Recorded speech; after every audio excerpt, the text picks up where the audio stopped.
Assalamualaikum warahmatullahi wabarakatuh. Perkenalkan, kami dari kelompok 5 yang beranggotakan saya, Tika Apriliani dan Sandi Cahyo Saputro akan mempresentasikan mengenai lembaga keuangan dan penggabungan perusahaan. Yang pertama, lembaga keuangan. Pengertian dari lembaga keuangan adalah setiap perusahaan yang kegiatan usahanya berkaitan dengan bidang keuangan. Kegiatan usaha lembaga keuangan dapat berupa menghimpun dana dengan berbagai skema atau melakukan kegiatan menghimpun dana dan menyalurkan dana sekaligus, di mana kegiatan usaha lembaga keuangan diperuntukkan untuk investasi perusahaan, kegiatan konsumsi, dan kegiatan distribusi barang dan jasa. Sesuai dengan sistem keuangan yang ada, maka dalam operasionalnya, lembaga keuangan dapat berbentuk lembaga keuangan konvensional dan lembaga keuangan syariah.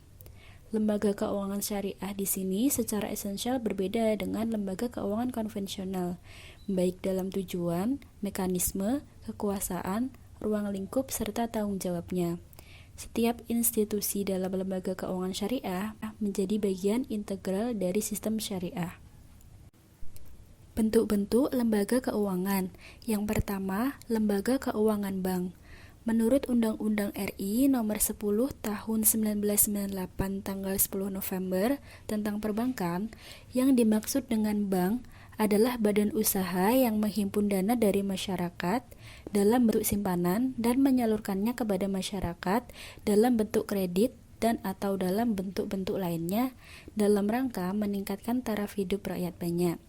Bank ini terbagi lagi menjadi 3 jenis, yaitu bank sentral, bank umum, dan bank perkreditan rakyat. Bank sentral di sini bertanggung jawab untuk menjaga stabilitas harga atau nilai suatu mata uang yang berlaku di negara tersebut, yang dalam hal ini dikenal dengan istilah inflasi, atau naiknya harga-harga yang dalam arti lainnya turunnya suatu nilai uang. Kemudian bank umum. Bank umum terbagi menjadi 2 jenis, yaitu bank konvensional dan bank syariah. Bank konvensional yaitu bank yang melaksanakan kegiatan usaha secara konvensional, yang dalam kegiatannya memberikan jasa dalam lalu lintas pembayaran secara umum berdasarkan prosedur dan ketentuan yang telah ditetapkan oleh negara. Sedangkan bank syariah adalah bank yang menjalankan kegiatan usahanya berdasarkan prinsip syariah atau prinsip hukum Islam yang diatur dalam Fatwa Majelis Ulama Indonesia. Dalam kegiatannya, bank syariah tidak mengenal bunga, karena dalam hukum Islam bunga disebut riba dan itu haram. Selanjutnya, bank perkreditan rakyat atau BPR. Dalam kegiatannya tidak memberikan jasa dalam lalu lintas pembayaran. Kegiatan BPR jauh lebih sempit jika dibandingkan dengan kegiatan bank umum, karena BPR dilarang menerima simpanan giro, kegiatan falas, dan perasuransian. BPR terbagi menjadi 2, yaitu BPR konvensional dan BPR syariah.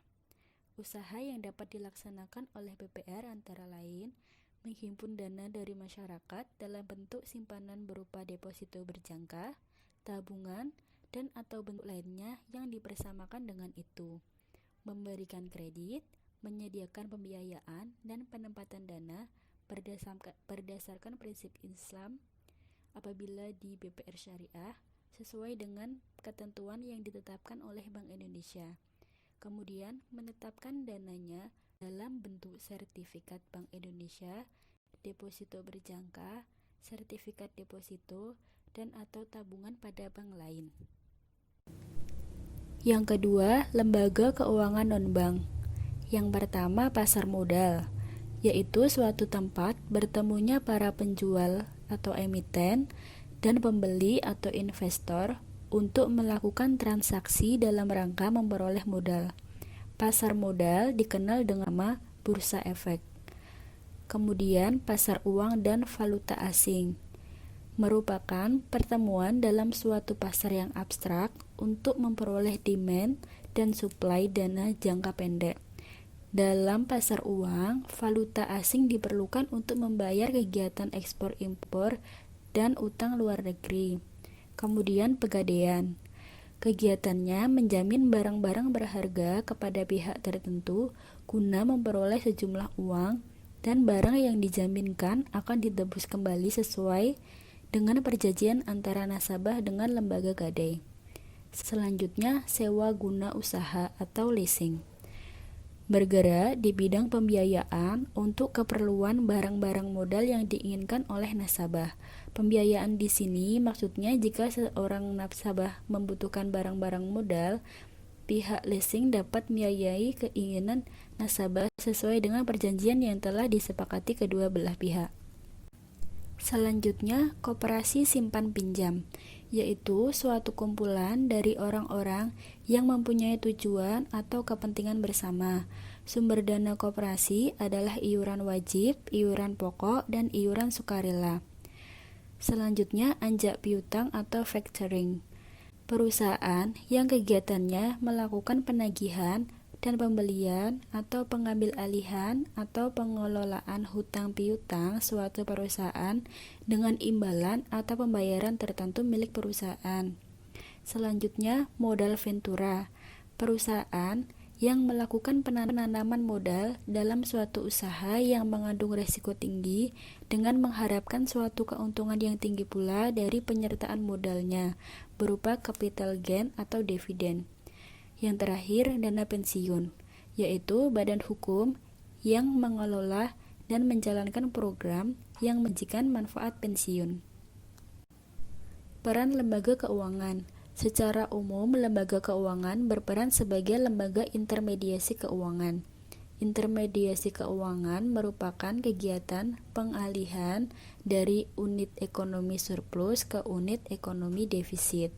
Fungsi lembaga keuangan ditinjau dari dua aspek. Yang pertama, fungsi lembaga keuangan dari sisi jasa-jasa penyedia finansial, yaitu fungsi tabungan, penyimpanan kekayaan, transmutasi kekayaan, likuiditas, pembiayaan atau kredit, pembayaran, diversifikasi risiko, manajemen portofolio, dan kebijakan.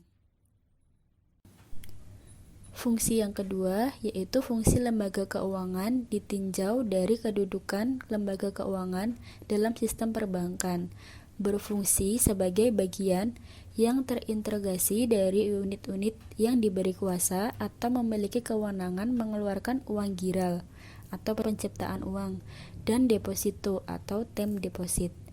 Perbankan melakukan kegiatan penghimpunan dan penyaluran dana di samping menyelenggarakan kegiatan-kegiatan jasa perbankan baik dalam negeri maupun luar negeri. Selanjutnya, penggabungan perusahaan. Pengertian dari penggabungan perusahaan yaitu kegiatan menyatukan dua atau lebih badan usaha menjadi satu kesatuan entitas ekonomi yang memiliki kapasitas lebih besar dari sebelumnya untuk menjalankan kegiatan usaha. Penggabungan usaha dapat dilakukan dalam banyak hal dalam bentuk yang berbeda. Penggabungan kesatuan-kesatuan usaha ini seringkali dicapai melalui penyatuan bermacam-macam perusahaan menjadi unit-unit tunggal yang lebih besar.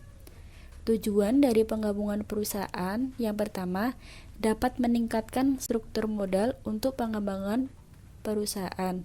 Yang kedua, memperluas pangsa pasar yang memungkinkan peningkatan volume penjualan produk-produk perusahaan. Yang ketiga, mengintegrasikan kemampuan teknologi ke dalam sistem teknologi badan usaha yang masih lemah. Yang keempat, memperkecil risiko yang ada pada lini salah satu produk perusahaan. Yang kelima, mencegah terjadinya pengambil alihan perusahaan-perusahaan yang lemah oleh perusahaan-perusahaan yang lebih kuat dan berskala besar. Selanjutnya, melalui penggabungan badan usaha, perusahaan yang baru terbentuk diharapkan dapat lebih maju dan berkembang oleh karena menyatunya kemampuan, bakat, dan keterampilan manajemen mengelola perusahaan. Penggabungan badan usaha dapat memberikan manfaat bagi badan usaha yang memiliki pajak terhutang. Selanjutnya, bentuk-bentuk penggabungan usaha. Yang pertama adalah merger.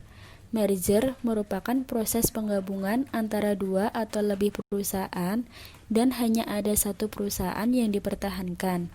Perusahaan-perusahaan yang bergabung dan melebur diri tidak mengalami likuidisasi, sedangkan perusahaan yang bertahan akan membeli semua aset perusahaan yang dimerger. Akibatnya, perusahaan bertahan ini memiliki sedikitnya 50% dari total saham. Sementara itu, perusahaan yang dimerger harus berhenti beroperasi karena pemegang sahamnya sudah menerima uang tunai. Semua aktiva dan pasiva dari perusahaan yang dimerger akan beralih ke perusahaan yang bertahan. Contohnya adalah Lipo Bank yang melebur diri ke CIMB Niaga, di mana hal tersebut menyebabkan Lipo Bank berhenti beroperasi dan melebur menjadi satu dengan CIMB Niaga. Yang kedua, konsolidasi, yaitu peleburan dua atau beberapa perusahaan menjadi satu. Proses konsolidasi tidak menyisakan perusahaan manapun yang meleburkan diri. Sebaliknya, proses ini menghasilkan satu perusahaan baru. Contoh proses konsolidasi adalah pembentukan Bank Mandiri di tahun 1998, yang merupakan hasil peleburan dari 4 bank, yakni Bank Bumi Daya, Bank BDN, Bank Ekspor-Impor, dan Bank Bapindo. Keempat bank yang melakukan konsolidasi ini juga tidak mengalami likuidasi seperti status perusahaan yang dimerger. Namun, perusahaan hasil konsolidasi harus memiliki badan hukum yang resmi.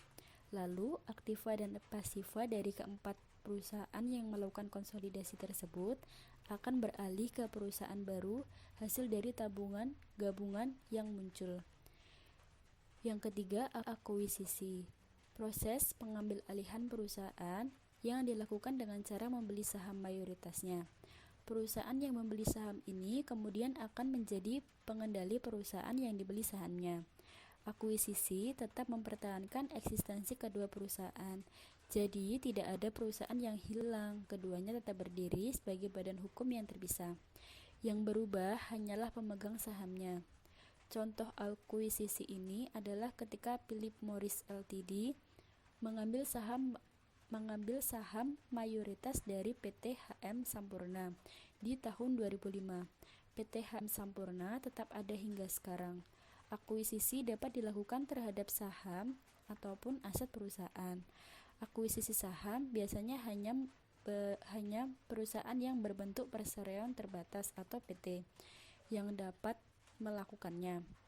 Hal ini disebabkan karena kepemilikan PT diwujudkan dalam bentuk saham, sedangkan untuk akuisisi aset biasa dilakukan pada perusahaan setaraf UD, CV, dan badan hukum. Sekian presentasi dari kami, terima kasih.